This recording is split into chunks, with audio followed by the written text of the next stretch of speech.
fish farming can be seen as a source of income and then also can be a hobby. One of the most painful things for every farmer is to see your fish die. For this reason, in today's episode on Lartman Farms, we are discussing 7 mistakes you should avoid in your fish farm. The very first of them will be making sure that you do not have mistakes with your setup. It doesn't matter which kind of pond you are trying to work with, whether tarpaulin, earthen pond, plastic, concrete, or even cage farming. It is important that you have the right setup, because not having the right kind of setup will definitely affect your production process. There are farms that we've visited and we've realized that there are simple mistakes that have been committed, and for that reason, their production flow may decrease or it will bring up a setback in the production process. And so, if you are working with any of these ponds, it is important that you take into consideration the right kind of setup. If it is an earthen pond, make sure you have the right dikes all around it, and then you have treated the pond well. The same thing applies to concrete tanks. If you are working with a concrete tank, make sure that there are no leakages, because if you have leakages, it becomes a problem for your production. Also, if you need to cure your pond, you cure your pond. Because most of the time, people have set up, and then right after setting up their tanks and everything, they sometimes even forget to cure their pond properly, and then they put in some fish, and then they lose all their fish. When it comes to your square tanks, that is those of you who are doing the 1,000-liter tank in your home, make sure you purchase the ones with a plastic base rather than a wooden base, because with a wooden base, it will rot over time. And then with the tarpaulin tanks, make sure you have the right density, the right material, and then also the metal weight is solid enough to hold the quantity of water that you are going to run in your farm. The second mistake I have seen is people sourcing for fingerlings from certain people or certain hatcheries that they may not necessarily be strong enough, and then they lose all the fingerlings. And so most of the time, if you want fingerlings, we recommend that get a hatchery that has proven track records in terms of the kind of fingerlings that they produce, so that you do not go in for the seed for your production, which is not strong enough. Because at the end of the day, if they die, everything is a waste. Another thing we would like to look out for will be the water quality issues. If you are trying to run a fish farm, we recommend that you run tests on your source water. If your water is coming from Ghana water, which is pipe-borne, there is no need for you to run other tests. The only thing you may need is to dechlorinate the water. That is by leaving the water in the sun for some time. But then if you're running with a borehole, you need to run tests on them with the CSIR Water Research Institute.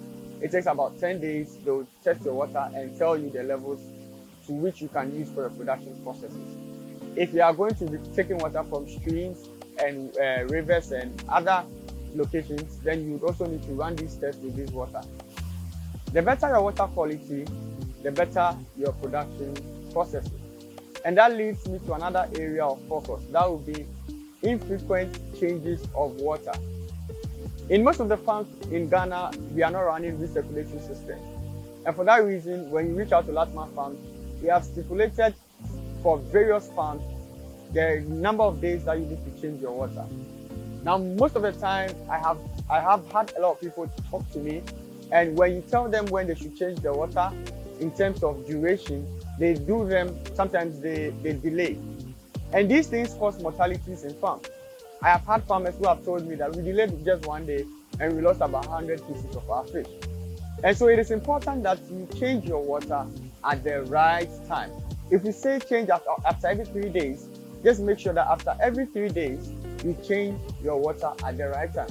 And don't come and be changing your water in the afternoon, because most of the time, during the afternoon, the pipelines will be hot and the water will be warm, and you will stress your fish.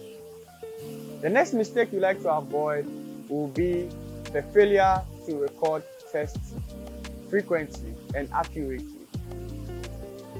Records become the backbone of your business. It tells you your mortality ratio, your feed conversion ratio, and then also you can calculate whether you are wasting feed, among other things as well. Many farms start by taking some record, and then at the end of the day, they stop taking the records. So some farmers, you can call them and ask them, how many fish do you have in tank A? And they may not have an idea. Without that information, it becomes difficult for you to plan your production processes well. Because maybe you stock with 1,000 pieces of fish, but then maybe at the end of the day, you have about, let's say, 800 of them. If you don't take care, you may over budget for your feed. And so we entreat all farmers, make sure you take records. And so Lartman Farms has introduced a new chart where every farmer that we help you now, we give you something, a record sheet, where you note all the details every single day, including when you feed them in the morning, when you feed them in the evening, the time you change your water, if there are mortalities, and if you are checking the water quality parameters. It is going to inform you on the things you need to know during the next cycle of your production. Also, taking those records makes it easy for us to be able to trace diseases and problems that you may be facing in your pond. Because if you have a problem in your farm and you call us and we come over there, we will just take a look at some of these sheets and we can point out what the problem is and also give you a solution as fast as possible. The next and most important aspect of your mistake that you need to avoid has to do with your feeding. Making sure that you choose the quality feed. Many a times you have farmers, most of them are actually new farmers, who in order to cut down their cost of production would import extruders and then try and produce their own feed. Sometimes if you don't have the calculation or the formulation right, you may produce feed all right, you will see your fish eating the feed all right, but you may expose your fish to sometimes diseases, and then sometimes you wouldn't get the right growth in your fish. In some of these fish, you also see them growing a lot of fat. So if you want to produce your own feed, there are processes you need to follow, formulation processes that you follow to be able to produce your feed. But then there are farmers who also buy from the right source or they have the right kind of feed, but then also they either overfeed their fish or underfeed their fish. That is why we recommend that you use the proper or accurate feed chart for your production. And the feed chart for your production, most of our farmers, what we've done for them is we look at the quantity of fish, the size of fish, and then we'll tell you what percentage of feed you need to give them every single day, so that you can tackle the problem of overfeeding. Because if you overfeed your fish, at the end of the day, they're not going to eat all the feed, and the feed is going to pollute the water, and then ammonia and other things will go up, acidity of the pond will increase, and then you have your fish becoming diseased, and then it can lead to death. Now, when it comes to underfeeding, at the end of your production process, if, let's say you say 6 months, at the end of the 6 months, you could have a lot of your fish being below the desired weight. Whereas in other situations, in order to meet the desired weight, your production instead of 6 months could move as far as 7 months or 8 months. At the end of the day, it will impact your business negatively and then also on your financial record. Because most of these things will be detrimental to your production, that is why we, Lartman Farms, we are organizing our training. Our training is coming off on the 31st of March and the 1st of April. 2-day training. For those of you guys who are outside of Ghana, we have an online session where you could join and learn everything you want to learn. And those of you in Ghana who like to make it up to our facility, to where we'll be having our training, in the description section below, there will be a link. Just reach out, hit on that link, and then reach out to us. We'll give you all the details you need to be able to join the training. Let's go to our next point. Our 6th point will be failure to sort your fish, either at all or at the right time. When you don't sort your fish, what happens is there is cannibalism. A lot of your bigger fish will either feed on the smaller ones, or a lot of the smaller ones will feed on the bigger ones. So at the end of the day, though your mortality ratio may not be based on a disease, you still have your fish reducing. And if your fish keep reducing as a result of cannibalism, and you have no idea about what's going on in your pond, because you're not paying attention to that, you would have a lot of fish bones and fish rotting in your tank. Ammonia will go high, will affect pH, disease will now be introduced into your tank. Not sorting out your fish at the right time could also mean that your production could be extended. Because when we are harvesting, we normally look at 80% of our fish reaching the desired mark. And so the other 20% of them, if they are all mixed up together with the 80 fish, so let's say you have some fish around 1 kg and some fish around 500 kg, there's a difficulty in knowing the right kind of feed to give to them. Because the 1 kg size of fish may be eating 8 mm size of feed, whereas the 500 grams size of fish may be eating 4.5 or 6 mm kind of feed. So what kind of feed are you going to use to feed them? And if you are going to feed them with a 4.5 or 6 mm kind of feed, for the bigger fish, they are going to, I would say, drink the feed. That is, they are going to take a lot of the feed. Whereas if you give them the 8 mm, it means that the fish that takes 4.5 or 6 mm, it will be easy for them to digest that. And then it will affect how long your production is going to take. Another mistake that you should avoid in your fish farm is using inaccurate stocking densities.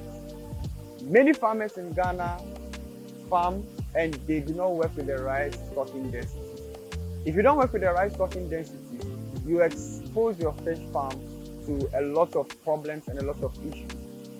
Most of the time, you can see some farms in other developed countries and you want to replicate those things. But what they do is they do what we call intensive culture. And with that intensive culture, they make sure there is enough oxygenation, there is enough water quality, and among other parameters being dealt with properly.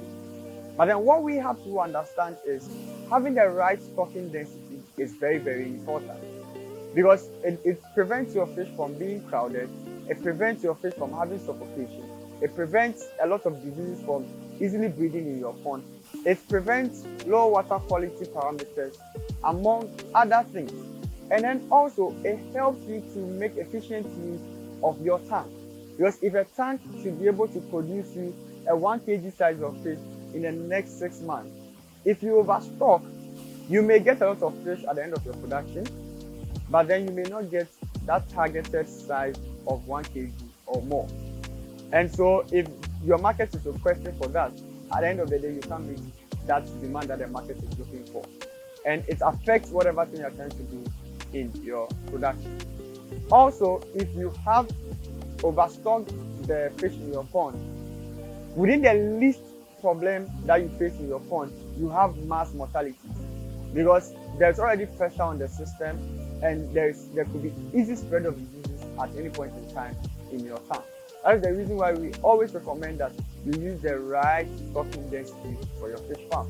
If you want to know how to calculate for stocking density, it's basically if you have a rectangular pond, you're measuring in meters, it will be the length, width, height, then you multiply by 1,000 liters. And so then you get a volume of water in the tank.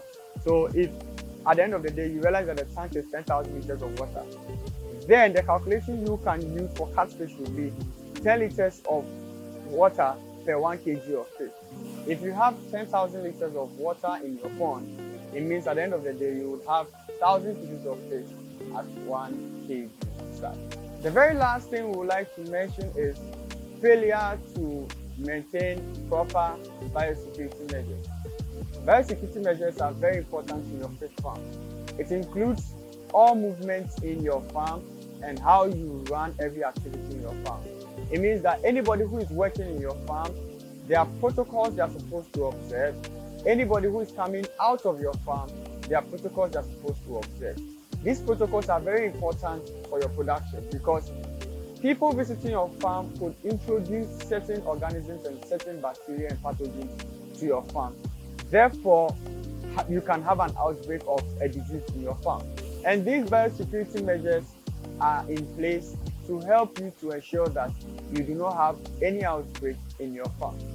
A lot of the farms in Ghana do not follow these methods, and we are entreating farmers to follow them, have the right equipment, have the right materials, sterilize most of the things you do and most of the things you run in your fish farm, so that if there's any problem in your tank or you have any problem in your fish farm, you know exactly where to trace them. For example, if you have new fish coming into your farm, sometimes we tell farmers to have a conditioning tank where it is separated from the entire facility and then the fish that is coming from somewhere else, when they come over there, you take a look at them, you inspect and analyze your fish, make sure they are okay before you introduce them into your major farm.